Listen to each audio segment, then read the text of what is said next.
नमः सिद्धेभ्यः।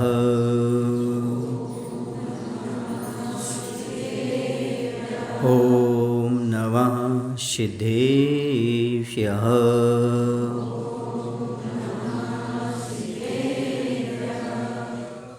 जातिजरामरणमित्यनलस्य जीवाश्रितस्य बहुतापकृतो यथावतो विद्याप्नाय जिनपादयोगाग्रभूमौ धारात्रयं प्रबलवारिकतं क्षिपामि। बोले अहिंसा परमो धर्म की। देवादिदेव श्री महावीर भगवान की, आचार्य कुंद महाराज की, आचार्य गुरु विद्यासागर जी महाराज की, आचार्य समय सागर जी महाराज की।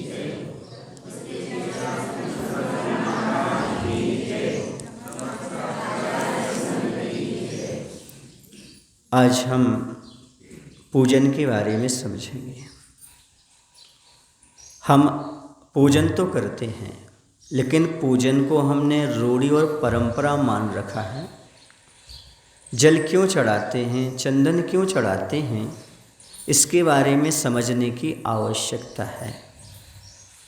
जल चढ़ाने का उद्देश्य क्यों है, और जल ही जन्म जरा मृत्यु का नाश क्यों करेगा, चंदन क्यों नहीं करेगा, अक्षत क्यों नहीं करेगा। ये सब समझे बिना हम क्रियाएं तो करेंगे, लेकिन क्रियाओं के फल को समीचीन प्राप्त नहीं कर पाएंगे। इसे समझने की आवश्यकता है। जल क्यों चढ़ाते हैं, चंदन क्यों चढ़ाते हैं, अक्षत क्यों चढ़ाते हैं, इनका उद्देश्य आखिर क्या है।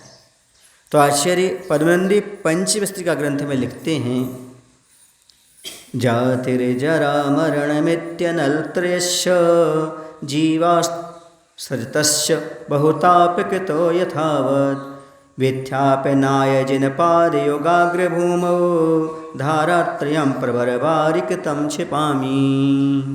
जीवों के आश्रित अर्थात जीवों में होने वाली तथा अत्यंत संताप को देने वाली ऐसी जन्म जरा और मरण, ये तीन प्रकार की अग्नि हैं। अग्नि कहा आचार्य ने, जन्म को भी अग्नि कहा हैं, बुढ़ापे को भी अग्नि कहा और मृत्यु को भी अग्नि कहा। ये तीनों अग्नियां हैं। इन तीनों प्रकार की अग्नियों को यथावत बुझाने के लिए श्री जिनेन्द्र भगवान के दोनों चरण कमलों के अग्रभाग की भूमि में उत्तम जल से बनाई हुई 3 धाराओं का मैं क्षेपण करता हूँ। अग्नि क्या काम करती है? जलाने का, संताप का, दुख देने का काम करती है। ऐसे जन्म जरा और मृत्यु है। आप लोगों को दूसरे का जन्म अच्छा लगता है, खुशियाँ मनाते हैं, मनाते कि नहीं मनाते? लेकिन जिसका जन्म हुआ है उससे देखो कितनी पीड़ा होती है। जिसने जन्म दिया है ऐसी माँ को कितनी पीड़ा होती है। ये पीड़ा का कारण है। जन्म भी पीड़ा का कारण है और बुढ़ापा भी पीड़ा का कारण है और मरण भी पीड़ा का कारण है। ये तीनों पीड़ा उत्पन्न करने वाले हैं, दुख देने वाले हैं। लोगों को जन्म अच्छा लगता है, इसलिए जन्मोत्सव मनाते हैं। लेकिन जैन दर्शन में जन्मोत्सव नहीं, मृत्यु महोत्सव मनाते हैं। लेकिन कौन सा मृत्यु महोत्सव? जब समाधि पूर्वक मरण हो तब उसे मृत्यु महोत्सव मनाते हैं। लेकिन जन्म जरा और मृत्यु को आचार्य ने रोग कहा है। और यहाँ पर आग की उपमा दी जा रही है। और आग का शमन किससे होता है? जल के द्वारा। आग कैसे बुझाई जाती है?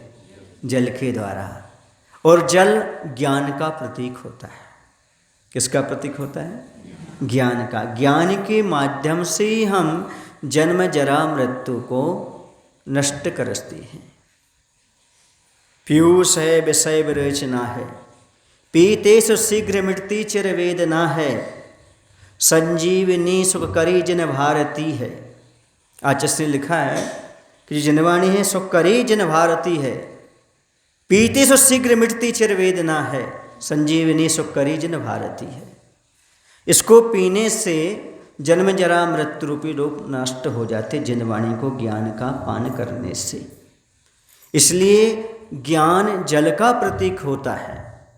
इसलिए पहला तो उद्देश्य हो गया, जन्म जरा मृत्यु को नाश करने के लिए, अग्नियों को समाप्त करने के लिए हम जल चढ़ाते हैं।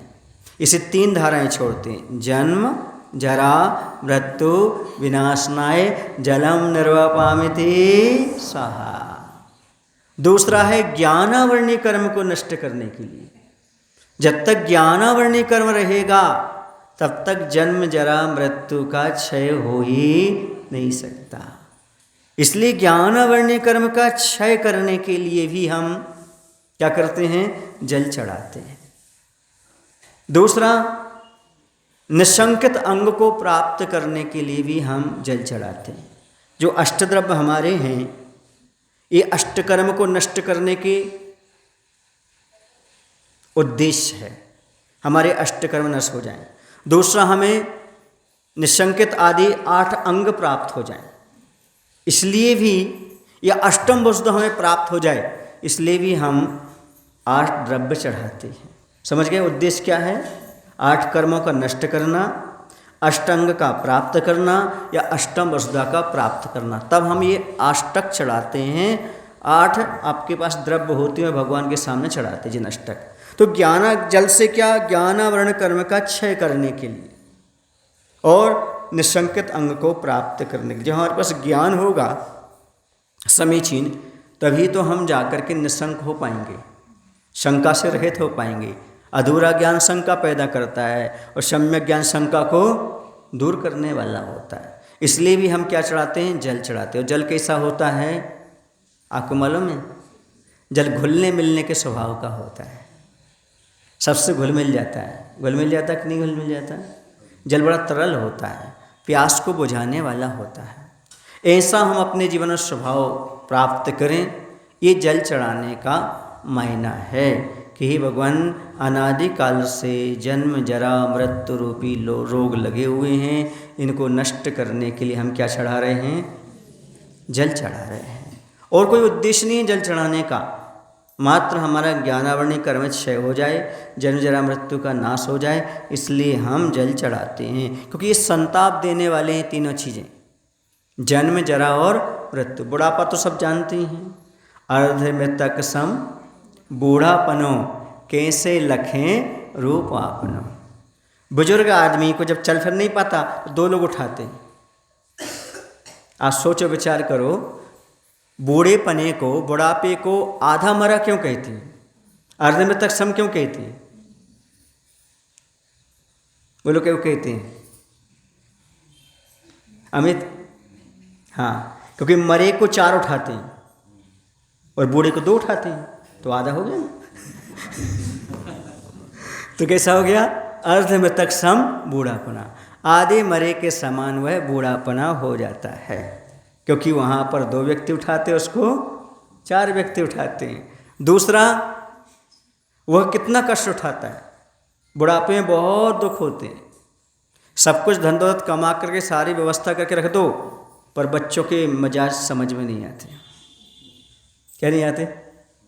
बच्चे बुढ़ापे में सहयोग बहुत कम देते। बहुत कोई पुण्यशाली जीव हों तो उनके बच्चे उनका साथ देते हैं, या आपने उनमें धार्मिक संस्कार डाले हों तो बच्चे साथ देते हैं, वरना बुढ़ापे में बच्चे साथ नहीं देते। इसलिए बुढ़ापा भिन भिनाते हुए जीते हैं। कैसे जीते हैं? दुखी होकर के, संक्लेश परिणाम के साथ। क्यों? क्योंकि जिनके लिए हमने किया उन्होंने हमारे साथ धोखा दिया। आपके बच्चे 2 काम कर सकते हैं मात्र। बताओ क्या 2 काम कर सकते हैं? दगा दे सकते हैं या दाग दे सकते हैं। समझे? दगा समझते हो? धोखा दे करके अलग हो जाएंगे, आपके मरने से पहले इस आपसे दूर हो जाएंगे। समझ गए? आपको जिंदगी में जलाते रहेंगे, वो कहीं रहेंगे, आप कहीं रहोगे। वो अपनी पत्नी के साथ मौज मस्ती करेंगे, आप यहाँ पर रोटी स्वयं बना के खाते रहोगे, चलते रहोगे, और अंत में दाग देंगे। दाग नहीं समझते? जलाना। जब कोई को जलाने जाते तो दाग दे के आए। हम क्या दे के आए? किसी के शव को जलाते हैं शमशान भूमि में तो क्या बोलते हैं? दाग दे करके आ गए, अर्थात जला करके आ गए। बताओ क्या करेंगे इसके अलावा? दो ही काम कर पाते हैं, दगा दे जाते हैं या दाग लगा जाते हैं। समझ गए ना? कहते जीते जी दिल जलाया, मरने के बाद फूल जलाया। जीते जी क्या जलाया? दिल जलाया, मरने के बाद फूल जलाया। इसलिए ये जन्म जरा मृत्यु बहुत खतरनाक रोग है। इन रोग को जलाने के लिए, इनको समाप्त करने के लिए, 3 अग्नियाँ जो हैं इनको समाप्त करने के लिए भगवान आपके चरणों में क्या चढ़ा रहे हैं? हम जल चला रहे हैं। जल के माध्यम से हमारे ये जन्म जरा मृत्यु नाश हो जाए, अर्थात हम ज्ञानवान होकर के ज्ञान के साथ आपके चरणों में चढ़ा रहे हैं। और दूसरी चीज़, जब तक हम निशंक नहीं होंगे तब तक हमें भय करता रहेगा, डर रखता रहेगा। इस निशंक होना जरूरी है। और निशंक होने के लिए जिन वचन में शंका न धार, जिनेंद्र भगवान के वचनों में हम शंका धारण करने वाले नहीं हैं। ऐसे निशंक बनना पड़ेगा, तभी जाकर के हम जन्म मृत्यु का नाश कर सकते हैं। विचार करना है, सोचना है कि भगवान हमारे जन्म जरा मृत्यु का नाश कैसे हो, जैसे बने वैसे हम जन्म जरा मृत्यु का नाश कर सकें। आगे समझ में, जल क्यों चढ़ाते हैं? क्यों चढ़ाते जल? जन्म जरा मृत्यु का 3 अग्नियाँ हैं, इनको नष्ट करने के लिए जल चढ़ाते हैं। दूसरा, ज्ञानावर्णी कर्म का जब तक अभाव नहीं होगा तब तक हम इन जन्म जरा मृत्यु को पाते रहेंगे। इसलिए ज्ञानावर्णी कर्म के क्षय के लिए हम जल चढ़ाते हैं। अगला, निशंकित होने के लिए हम जल चढ़ाते हैं, ताकि सही हमारा सम्यक दर्शन हो, तो सभी ज्ञान प्राप्त हो, निशंक होकर के हम मोक्ष मार्ग पर बढ़ सके, इसलिए हम जल चढ़ाते हैं। अब आगे चलते हैं। यद्बच्युतो जिन पतेर्भवतापहारी नाहं सुस्थितलमपि भवामि तद्वत् कर्पूरचन्दनमिति यो मयार्पितं सत् त्वत्पाद पंकज समाश्रयं करोति। अब आगे कहते हैं, हम भगवान के चरणों में चंदन क्यों चढ़ाएं? चंदन का उद्देश्य क्या है? तो जिस प्रकार भगवान के वचन समस्त संसार के संताप को हरण करने वाले हैं, उसी प्रकार अत्यंत शीतल भी मैं चंदन संसार के संतापों का हरण करने वाला नहीं हूँ। इसलिए ऐसा समझकर मेरे द्वारा चढ़ाया हुआ यह कपूर मिला हुआ चंदन ही भगवान आपके चरण कमलों के आश्रय को करता है। यद्यपि हमने देखा है कि संसार में चंदन शीतल होता है। कैसा होता है? लेकिन संसार के सारे ताप दूर नहीं कर पाता वो। देखो, शरीर के ताप को दूर कर दे, मन में ताप हो तो क्या करेगा? वो चंदन दूर नहीं कर सकता है, समझे ना? लेकिन आपके वचन के सामने यह अत्यंत शीतल नहीं समझा जाता। क्यों नहीं समझा जाता? आपके वचन तो संसार संबंधी समस्त संतापों को दूर करने वाले हैं। तापत्रय कहलाता है। हिंदू संप्रदाय में तापत्रय कहते हैं। क्या कहते हैं? तापत्रय कहते। तापत्रय क्या? ताप पाप संताप। ताप पाप संताप। जो ताप हैं वो समाप्त हो जाएं, अंदर मतलब शरीर का जो ताप है ना, दुख दर्द, वो दूर हो जाए। संताप मतलब मन का जो विकल्प वो दूर हो जाए। और पाप, ये तापत्रय तीन होते हैं, त्रय, तापत्रय। ये समाप्त करने के लिए साधु और भगवान की भक्ति की जाती है।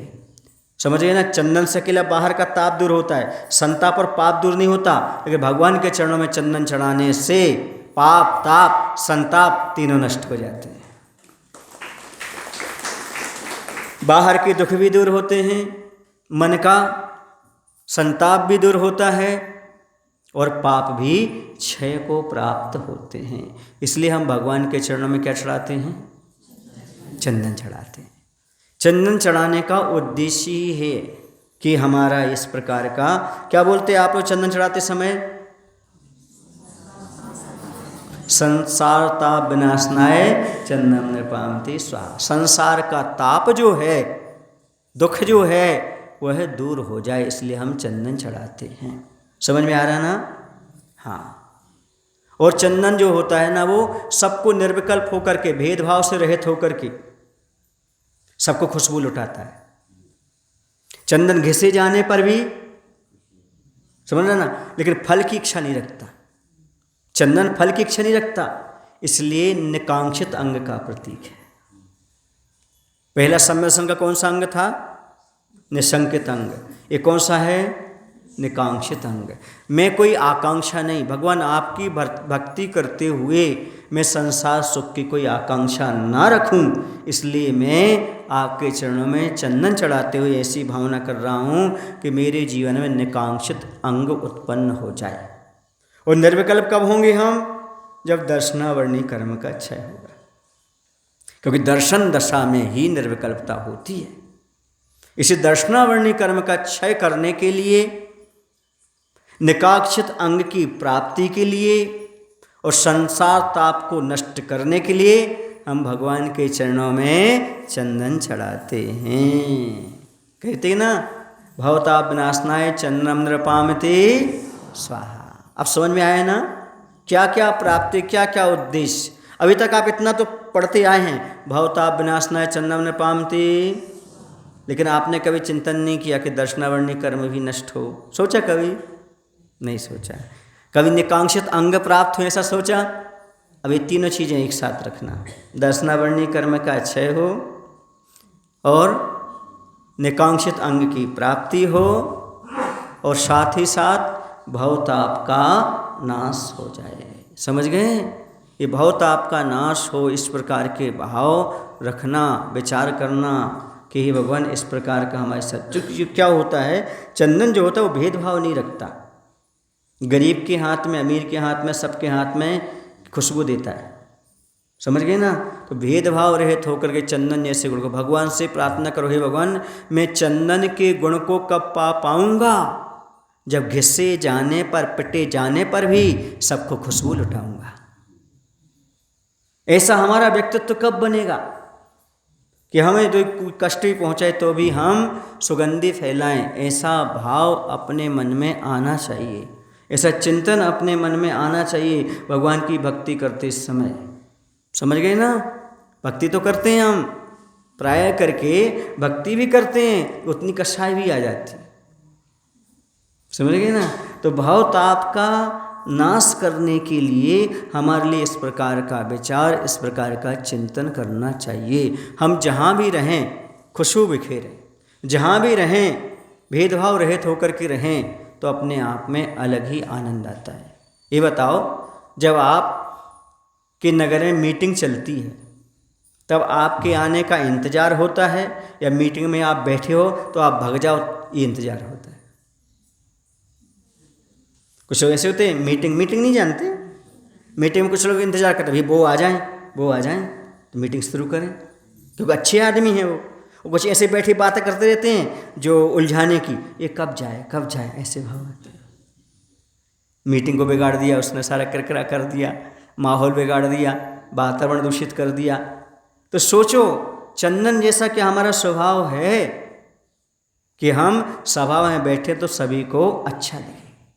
चंदन जहाँ रहता है वो क्या करता है? स्वयं सुगंधित होता है और दूसरे के माथे पर लगाओ तो वो भी सुगंधित होता है। स्वयं शीतल होता है और जो उसका सानिध्य प्राप्त कर ले तो वो भी शीतल हो जाता है। ऐसा क्या हमारे पास गुण है? जब आप चंदन चढ़ा रहे हो तो इस प्रकार का विचार करना चाहिए चंदन चढ़ाते समय कि भगवान हम आपके चरणों में चंदन समर्पित कर रहे हैं। कुल्हाड़ी मारने वाले पर, घिसने वाले पर भी क्या मैं खुशबू लुटा पाऊंगा? क्या ऐसे चंदन जैसे गुण को मैं प्राप्त कर पाऊंगा कि कोई हमें कष्ट भी दे तो भी हम उसका भला सोचें? हम भला सोचने वाले का भला नहीं सोच पाते, पर बुरा सोचने वाले का हम भला कब सोचेंगे? ये चंदन चढ़ाते समय हमारे मन में विचार आना चाहिए, ये चिंतन हमारे मन में आना चाहिए कि भगवान हम आपके चरणों में चढ़ा रहे हैं। हम आप जैसे गुणों को, जैसे आप पार्षद भगवान, आपने 10 भाव तक क्या किया? पार्षद भगवान ने 10 भाव तक क्या किया? कमठ के जीव का उत्सर्ग सहन किया। लेकिन कभी क्या नहीं किया? प्रतिकार नहीं किया। क्षमता भाव रख कर के उन्होंने इस प्रकार को, सबसे ज़्यादा पूजन किन की करते हैं आप लोग? पार्षद भगवान की, लेकिन भूल जाते कि पार्षद भगवान ने अपने जीवन में कौन से गुणों को अपनाया था और हमें अपने जीवन में कौन से गुणों को स्थान देना चाहिए, कौन से गुण अपनाना चाहिए, ये दृष्टि में नहीं रहता। तो आगे समझ में आपको चंदन क्यों चढ़ाना चाहिए, फिर से दोहराऊं। सबसे पहले तो भवताप विनाशनाय चंदन पामती, फिर दर्शनावरणी कर्म के क्षय के लिए, फिर निकांक्षित अंग की प्राप्ति के लिए। अब चलिए अपन तीसरा पढ़ते हैं, अक्षत क्यों चढ़ाते हैं। राजत्यसौ सुचितराक्षत पुंजराजिर दत्ताधिकृत जिन्मक्षत मक्ष धूर्तै वीरस्य नेतर जनस्य तु वीर पट्टो बद्धः शिरस्यतितरां श्रयमातनोति। इंद्रिय रूपी धूर्त उससे नहीं नष्ट किए गए ऐसे जो जिनेन्द्र भगवान हैं उनको आश्रय कर दी गई अत्यंत निर्मल अक्षतों की पुंजों की पंक्ति है, वह अत्यंत शोभित होती है। सो ठीक ही है, क्योंकि जो मनुष्य अत्यंत शूरवीर हैं उनके मस्तक पर बंधा हुआ ही वीर पट्ट शोभा को प्राप्त होता है, डरपोक के मस्तक पर बंधा हुआ शोभा को प्राप्त नहीं होता। देखो कितनी अच्छी बात कही जा रही है। अक्षत किनके चरणों में चढ़ाएं, जो छद विच्छित नहीं हुए, किसी से प्रभावित नहीं हुए। क्या नहीं हुए, प्रभावित नहीं हुए, जो इंद्रियों के वश में नहीं हुए, मन के वश में नहीं हुए। इंद्रिय को धूर्त कहा, धूर्त माने ठगने वाले। ये जो हमारी 5 इंद्रियां हैं ना, ये धूर्त के समान है। धूर्त माने ठगने वाली। आंख खोलते ही पाप लग जाता है, समझ गए कैसे। आंख से देखा ये क्या है, अच्छा लगा तो राग हो गया, बुरा लगा तो द्वेष हो गया, और राग द्वेष हुआ तो पाप का बंध हुआ। बोलो ना,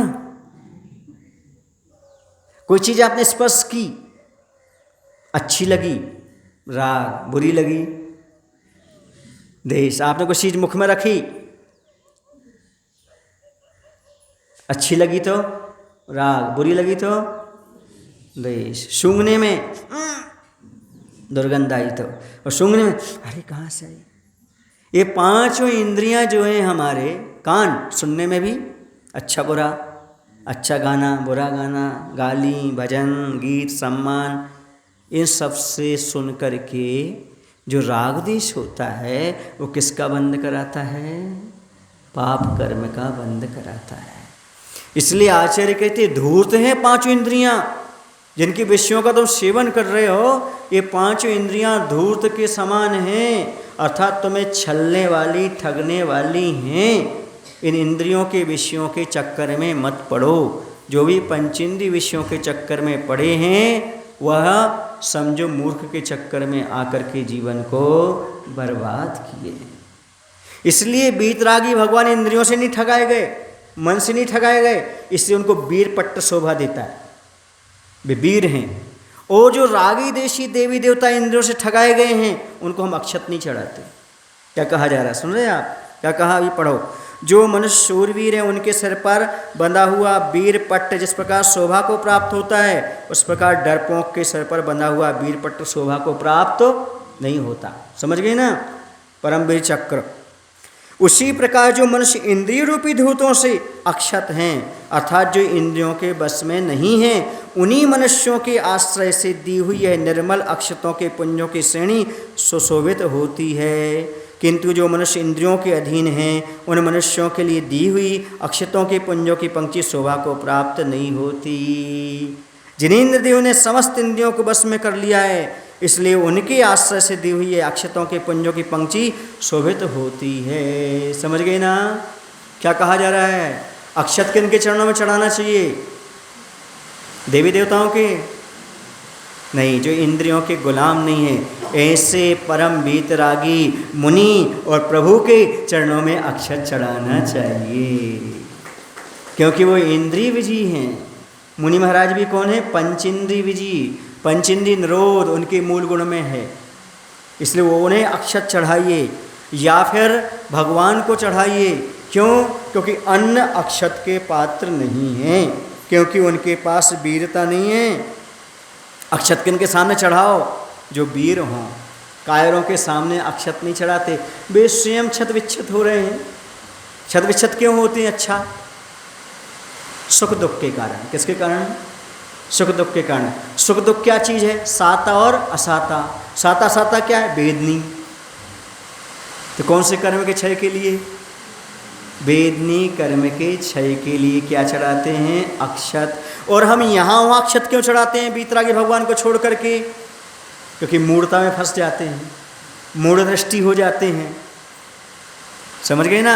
इसलिए अमूढ़ दृष्टि अंग की प्राप्ति के लिए हम भगवान के चरणों में अक्षत चढ़ाते हैं। हे भगवान, किसी अंधविश्वास में ना पड़े, मूर्खता में ना पड़े, देवी देवताओं के चक्कर में ना पड़े, शुद्ध वीतरागता की आराधना करते रहें। ऐसा अमूढ़ दृष्टि अंग हमारे लिए प्राप्त हो जाए। और जो सुख दुख मिल रहा है, हमारी आत्मा खंड खंड हो रही है, अब अखंड हो जाए। इसलिए अक्षत, छत से छत नहीं, अक्षत अखंड पद की प्राप्ति के लिए। अखंड पद कब प्राप्त होगा? जब सुख दुख समाप्त हो जाएगा, संसार का सुख दुख समाप्त होगा, साता असाता दोनों कर्म नष्ट होंगे, तभी सिद्ध पद की प्राप्ति होगी, वो अखंड पद प्राप्त होगा। इसलिए अक्षत क्यों चढ़ा रहे हैं? वेदनी कर्म के नाश के लिए, पहला उद्देश्य। दूसरा, वेदनी कर्म के नाश के लिए दूसरा उद्देश्य क्या है? अमूढ़ दृष्टि अंग की प्राप्ति के लिए। और तीसरा, अखंड पद प्राप्ति के लिए। इसलिए हम क्या चढ़ा रहे हैं? अक्षत चढ़ा रहे हैं। अब तीन बात आपके सामने आना चाहिए अक्षत चढ़ाते समय: वेदनी कर्म के क्षय के लिए, अमूढ़ दृष्टि अंग की प्राप्ति के लिए, और साथ ही साथ अखंड पद की प्राप्ति के लिए हम आपके चरणों में अक्षत चढ़ा रहे हैं। इसलिए आचार्य कहते हैं, जो इंद्रियों के दास हैं उनको अक्षत नहीं चढ़ाते। और असंयमी किसके दास होते हैं? इंद्रियों के दास। चाहे मनुष्य हों, चाहे त्रियंश हों, चाहे देव हों, ये सब असंयमी जो हैं वह पूजा के योग्य नहीं हैं। समझ गए ना? एक संस्मरण सुनाते आपको। एक बार एक सज्जन ने आचार्य से कहा, आचार्य हमने सुना है आप देवी देवताओं को नहीं मानते। आचार्य ने कहा, किसने कहा कि हम देवी देवताओं को नहीं मानते? पूरे शास्त्र देवी देवताओं से भरे हुए हैं, पर हमने तो सुना है आप नहीं मानते। बोले नहीं, हम मानते हैं, प्रत्येक देवी देवता को मानते। 4 प्रकार के देव होते हैं, भगवानवासी, व्यंतर, ज्योतिषी और वैमानिक। मानते हैं, हाँ वो असंयमी होते हैं, पूज्य नहीं होते, ऐसा आगम में लिखा है, ऐसा हम मानते हैं। बजाओ ताली। असंयमी हैं, पूज्य नहीं हैं, ऐसा हम मानते। जैसा आगम में लिखा वैसा हम मानते। किसने कहा हम देवी देवताओं को नहीं मानते? आया समझ में? कैसे हैं वो? मानिक सर कैसे हैं? असंयमी हैं, और असंयमी पूज्य नहीं होता है। समझ गए ना? इसलिए हम उनको मानते हैं। असंयमी है, पूजनीय नहीं है, चतुर्निकाय के देव हैं, वो स्वयं भगवान की पूजा आराधना करते हैं। सही है ना? मानते ना देवी देवताओं को? किस रूप में मानते हैं? जिस रूप में आगम में कहा गया है उस रूप में ही मानना चाहिए, तभी आपका अक्षत चढ़ाना सार्थक है। हर किसी के सामने अर्घ और अक्षत नहीं चढ़ाया जाता। आचार्य पद्मनंदी महाराज कह रहे, जिन्होंने इंद्रियों को जीत लिया है, संयमी हैं, सकल संयमी, उन्हीं को ही अक्षत समर्पित किया जाता है, उन्हीं के चरणों में अक्षत चढ़ाया जाता है। हर जगह अक्षत नहीं, ध्यान रखो ना। आस्था श्रद्धा वो दौलत है जो हर किसी पर लुटाई नहीं जाती। आस्था श्रद्धा वो दौलत है जो हर किसी पर लुटाई नहीं जाती, और अपनी दिल की बात हर किसी को बताई नहीं जाती। हर कहीं श्रद्धा आस्था नहीं लुटाई जाती। जहाँ पर तत्व दिखाई देता है वहीं पर हमारी आस्था श्रद्धा काम करती है। हर किसी पर हम श्रद्धा आस्था नहीं रख सकते, क्योंकि ये मोक्ष मार्ग है। हमें सम्यक दर्शन प्राप्त करना है, अमूढ़ दृष्टि बनना है, मूढ़ दृष्टि नहीं बनना, देखा देखी नहीं करना, अंधविश्वास में नहीं पड़ना। अंधविश्वास का उदाहरण आपको बता दूं। एक बार क्या हुआ, राजा की सवारी जा रही थी। किसकी सवारी? राजा की सवारी जा रही थी। तो राजा रथ पर सवार था। तो रास्ते में ऐसा हुआ कि कोई कुत्ता वगैरह मल कर गया। अब इतना समय नहीं था उनके पास, किनके पास, जो साथ में जा रहे थे व्यवस्था वाले सैनिक वगैरह, कि उसको साफ कर सकें। तो उन्होंने एक फूल की माला डाल दी। क्या डाल दी? और चल गए। तो पीछे जितने आते उन्होंने कहा यहाँ कोई देवता होगा, वो भी फूल चढ़ाते गए। देखा नहीं, जाना नहीं, बस उसने चढ़ाया तो मैंने चढ़ा दिया। ये देखो तो उसने किसको ढका है। जब राजा आए उन्होंने कहा यार ये तो रोड पर कौन से देवता विराजमान हो गए। उठा के देखा तो मल, देवता नहीं। यही मल पैदा करने वाले हैं सम्यक दर्शन में। सुन रहे ना, 25 मल दोष। कौन से दोष हैं? 25 मल दोष, 6 अनायतन, 3 मूढ़ता और शंकादि 8 दोष और 8 मद। ये सब क्या होते हैं? 25 दोष जो हैं ये मल दोष माने गए। कौन से दोष माने गए? मल दोष का है। चल, मल और अगाट, 3 दोष होते ना 600 सम्यक दर्शन में, तो ये मल दोष के रूप में गिनाए गए।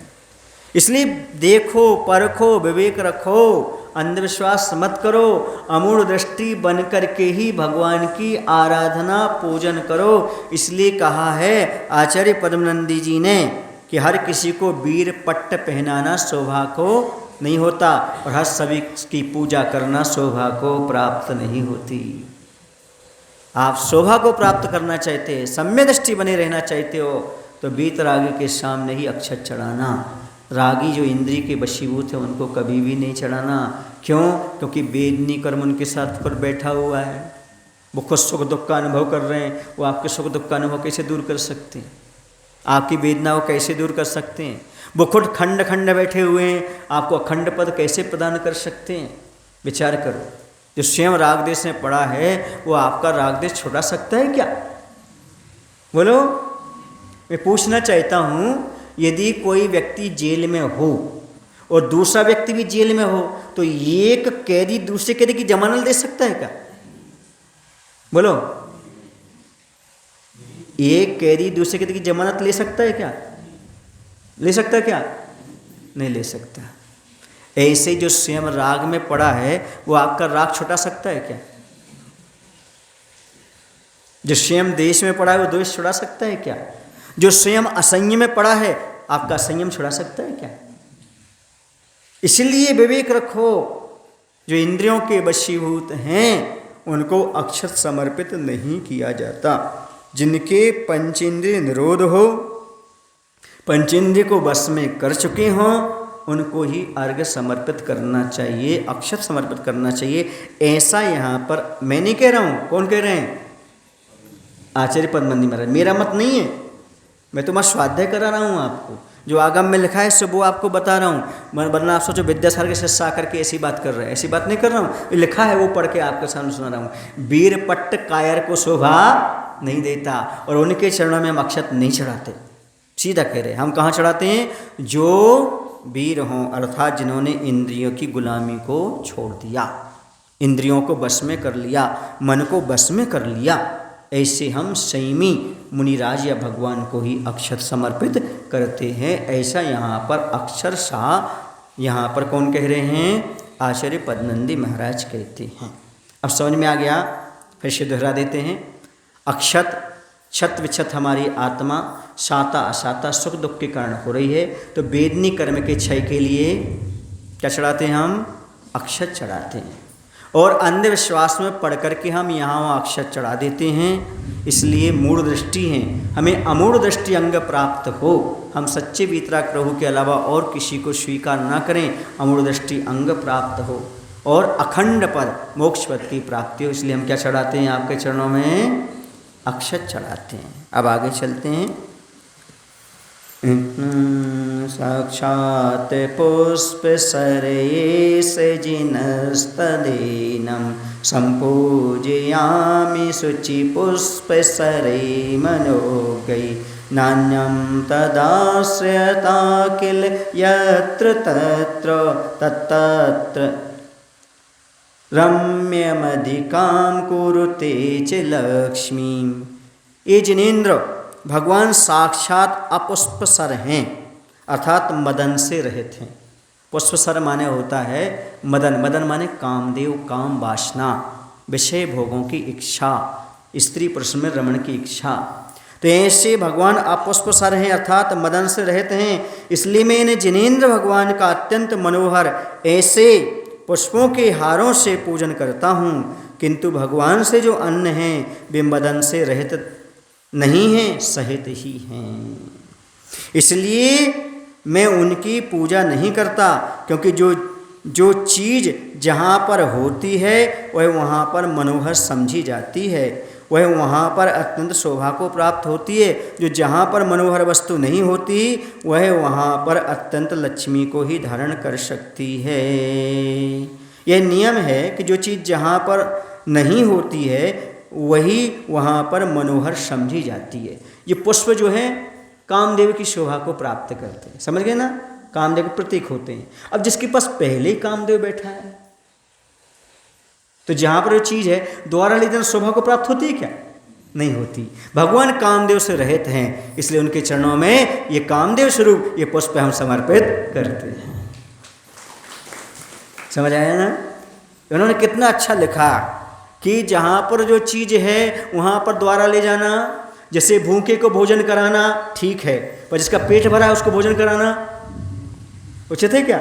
नहीं है। ऐसे पहले जो कामदेव के वशीभूत है उसको फूल क्या चढ़ाना, समझ गए?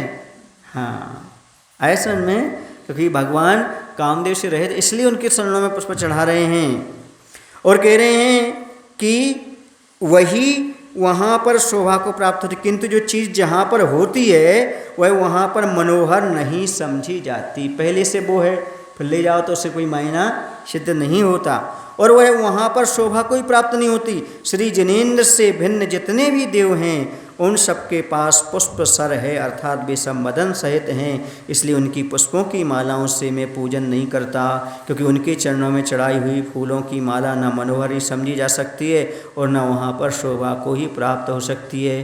किंतु श्री जिनेन्द्र भगवान पुष्प सर रहित अर्थात मदन रहित हैं, इसलिए उनके चरण कमलों में चढ़ाई हुई फूलों की माला मनोहर होती है तथा शोभा को भी प्राप्त होती है। इसलिए श्री जिनेन्द्र का ही मैं पुष्पों की मालाओं से पूजन करता हूँ। हे भगवान, मैं भगवान के चरणों में पुष्प क्यों चढ़ा रहा हूँ? क्योंकि वह काम वासना से दूर उठे हुए हैं, उनके पास किसी की प्रकार की विषय वासना नहीं है। देखो, यदि जिसके पास विषय वासना है, जिसके पास स्त्री आदि हैं, ये सब चीज़ें हैं, यदि यही तुम्हारे पास है, बोलो ना, तो तुम उनकी पूजा क्यों कर रहे हो? बंदे तद्गुण लब्धि, वो तुम्हारे पास है नहीं, जो इन सब चीज़ों से दूर उठ चुकी हैं, संसार से। संसार तीन चीज़ों में है, भोजन, धन, स्त्री। किन में है? भोजन, धन, स्त्री। आप 24 घंटे किस में लगे रहते हो? बोलो ना, धन, भोजन, स्त्री से परिवार ले लेना पूरा, ये तीनों का नाम संसार है। और जो इसमें लिप्त है उससे आपको क्या मिल जाएगा? जैसे आप हैं वैसे वे हैं। इसलिए जो इन तीनों से ऊपर उठे हुए हैं, इन चीज़ों से, उनको ही हम पुष्प समर्पित करते हैं, उन्हीं को हम पूजा करते हैं। समझ गए? जो किसी प्रकार के विकार नहीं रखते, विकार वासना से, है ना, दूर उठे हुए हैं, ऐसे प्रभु को हम क्या करते हैं? पुष्प समर्पित करते हैं। ये विकार भावना क्यों उत्पन्न होती है? मोहिनी कर्म के कारण। किसके कारण? हाँ, चारित्र मोहिनी भी है, दर्शन मोहिनी भी है। समझ गए? राग भाव जो उत्पन्न होता है ये किसके कारण होता है? मोहिनी कर्म, स्पृहा, इच्छा मोहिनी कर्म के द्वारा होती है। इसे कौन से कर्म के नाश के लिए चढ़ा रहे हैं हम पुष्प? मोहिनी कर्म। मोह महामद पियो आपना, मोह महामद पियो अनादि, भूले आपको भर मत बरतना। ये सब ब्रह्म में पड़ा हुआ है। मोह रूपी मदरा को पी करके इस संसार में परिभ्रमण कर रहा है जीव। इसलिए यहाँ पर कहा जा रहा है कि मोहिनी कर्म के क्षय के लिए हम पुष्प समर्पित करते हैं। और पुष्प कैसा होता है? पुष्प किसी से गिलानी नहीं करता, तोड़ने वाले से गिलानी नहीं करता, पानी सींचने वाले से गिलानी नहीं करता। ऐसे ही निर्वचस्सा अंग को प्राप्त कर लें। कौन से अंग को? हाँ, मुनि के मलिन शरीर को देखकर घृणा ना करते हुए उनके गुणों से प्रीति करना, इसका नाम है निर्वचिकित्सा अंग। हमारे गुणों से प्रीति हो जाए। क्यों? क्योंकि जिनने कामदेव को जीत लिया, ऐसे ब्रह्मचारी सदा शुचि, ब्रह्मचारी सदा पवित्र होते हैं। क्योंकि उन्होंने किसको जीत लिया है? काम वासना को, कामदेव को जीत लिया है। ऐसे परम पवित्र हैं। इसलिए उनके शरीर में जो मल लगा हुआ है, सुने न, रज कण आदि लगे हुए हैं, उनको ना देखते हुए उनकी सेवा वैयावृत्ति करना, इनसे घृणा नहीं करना मलिन शरीर से। क्योंकि महाराज क्या नहीं करते? स्नान नहीं करते। क्यों? क्योंकि एक बूंद पानी में कितने जीव होते हैं? अनछने पानी में 36,450 तो विज्ञान ने सिद्ध किया है। हमारे जैन दर्शन में तो असंख्यात जीव होते हैं। इसलिए जीव दया का पालन हो, इसलिए स्नान आदि नहीं किया करते। जीवों को कष्ट ना पहुँचे, दुख ना पहुँचे। मात्र एक दिन शरीर की शुद्धि के लिए इतने पाप। और नहाने की जरूरत किसको है? जो पाप करे, भोगों में रहे, उसे स्नान करने की जरूरत है। आप ग्रस्त हो, त्रस्त हो मोहिनी कर्म से, इसलिए आप पाप में रहते, इसलिए आपको स्नान करने की जरूरत है। महाराज को अंजन मंजन करने की जरूरत नहीं, क्योंकि वो निरंजन स्वरूप का ध्यान करने वाले होते हैं। जो निरंजन स्वरूप का ध्यान करते हैं उन्हें स्नान अंजन मंजन की कोई ज़रूरत नहीं पड़ती। उनकी आत्मा निर्मल और पवित्र हुआ करती है। ये शरीर का भी पवित्र थोड़ी होता है। ये शरीर तो कैसा है बताओ? ये शरीर कैसा है भाई? मल का पिटारा है, मल को बहाने वाला है। स्वभाव तव शौचौ काये रत्नत्रय पवित्रते। ये किससे पवित्र हो जाता है? ये शरीर किससे पवित्र है? रत्नात्रय से पवित्र हो जाता है। मुनि महाराज का शरीर रत्नात्रय से पवित्र है, इसलिए उन्हें स्नान करने की आवश्यकता नहीं है। सम्यक दर्शन, सम्यक ज्ञान और सम्यक चारित्र रूपी रत्नत्रय के धनी को स्नान की जरूरत नहीं, बाहर से पानी डालने की जरूरत नहीं। उनके अंदर ज्ञान गंगा है। कौन सी गंगा? हाँ, उसी के माध्यम से मंत्र से स्नान हो जाता है। मंत्र स्नान होता है, जप स्नान होता है। सुने आप लोग, ये स्नान की विधि होती। जल स्नान होता है, तप स्नान होता है, तप के द्वारा स्नान होता है, जप के द्वारा स्नान होता है, मंत्र के द्वारा स्नान होता है। आप लोग जब विधान में बैठते, जब मंत्र शुद्धि नहीं करते, आप लोग स्वयं जब अभिषेक को जाते, जब मंत्र से नहीं शुद्धि करते हो, करते हैं आप लोग। तो ये कई प्रकार की शुद्धि मात्र जल से शुद्धि होती है ऐसा नहीं। ये तो आप लोगों के लिए है, क्योंकि भोग में लगे हुए प्राणी के लिए भगवान का अभिषेक पूजन करना, मुनि को दान देना, इसलिए स्नान करना पड़ता है। अच्छा ये बताओ, अनछने जल से स्नान करने का फल क्या है? पढ़ने में आया कभी आप लोगों को? अनछने जल से स्नान करने का फल क्या है? हमने पढ़ा है, लिखा है बैतरणी नदी। स्नान करने का फल क्या है? अनछने पानी से आप स्नान करो तो कहाँ जाना पड़ेगा? बैतरणी नदी। कहाँ है? सतलगा में। यहाँ तो दूध गंगा है ना। तो कहाँ है बैतरणी नदी? नरकों में। कहाँ दुख भोगना पड़ेगा? नरकों में दुख भोगना पड़ेगा। जो स्नान तो करता है पर भगवान का अभिषेक नहीं करता, वो नरक जाता है। क्या कह रहा हूँ? सुन रहे हो? क्या करता है? स्नान करता है लेकिन भगवान का अभिषेक नहीं करता। अच्छा ये तो स्नान क्यों करना? क्या शरीर पवित्र होता है क्या? नहीं, वो भगवान के सामने निवेदन करता है, हे भगवान मैं अभिषेक पूजन और मुनि दान के बिना नहीं रह सकता।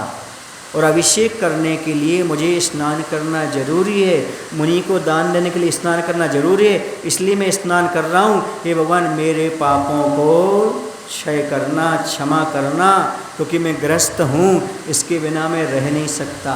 सुन रहे हो? स्नान क्यों करते हैं?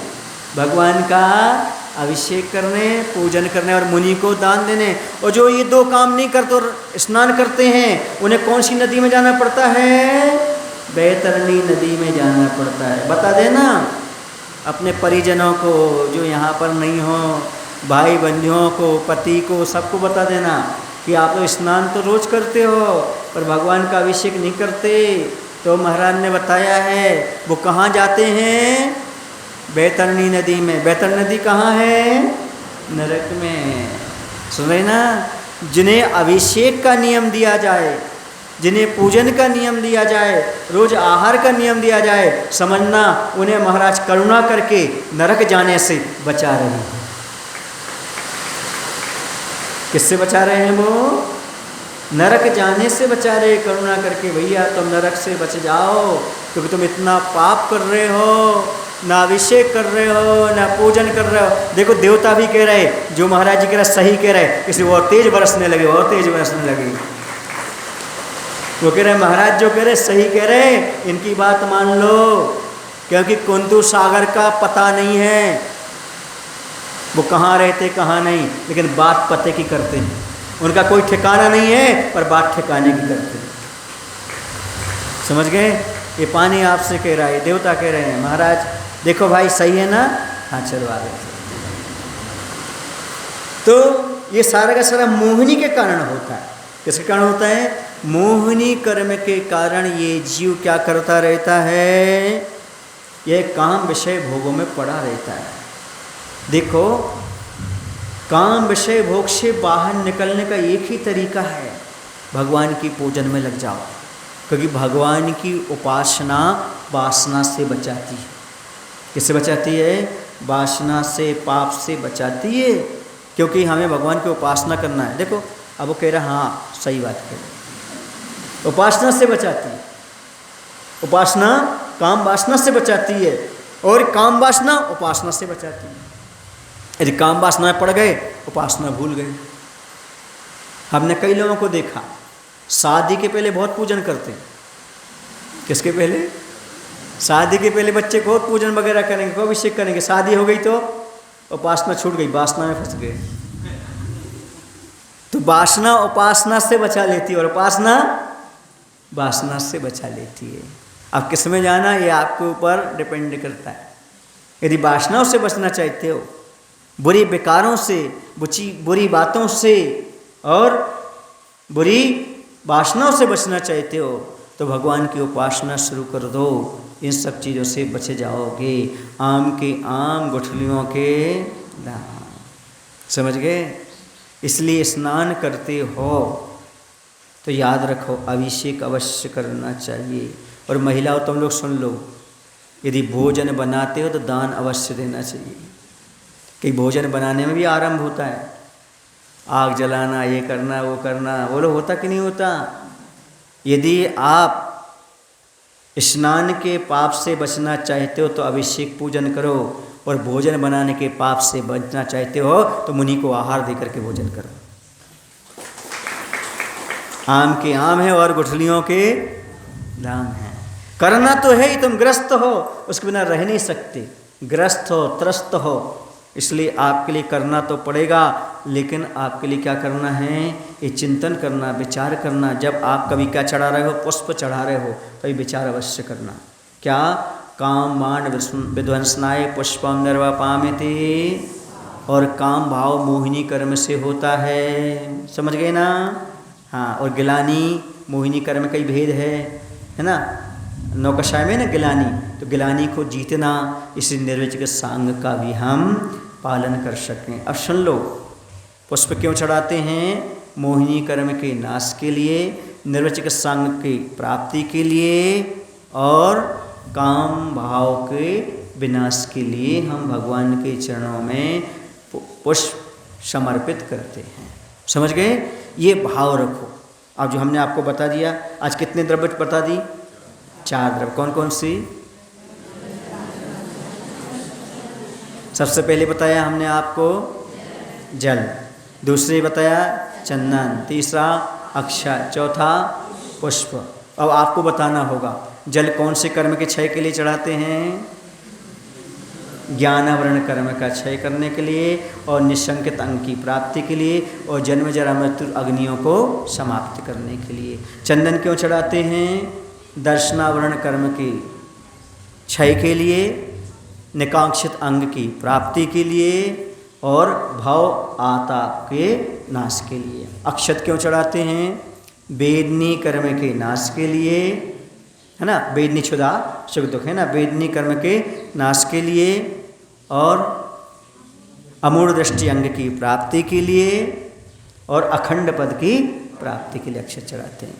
अब पुष्प क्यों चढ़ाते हैं?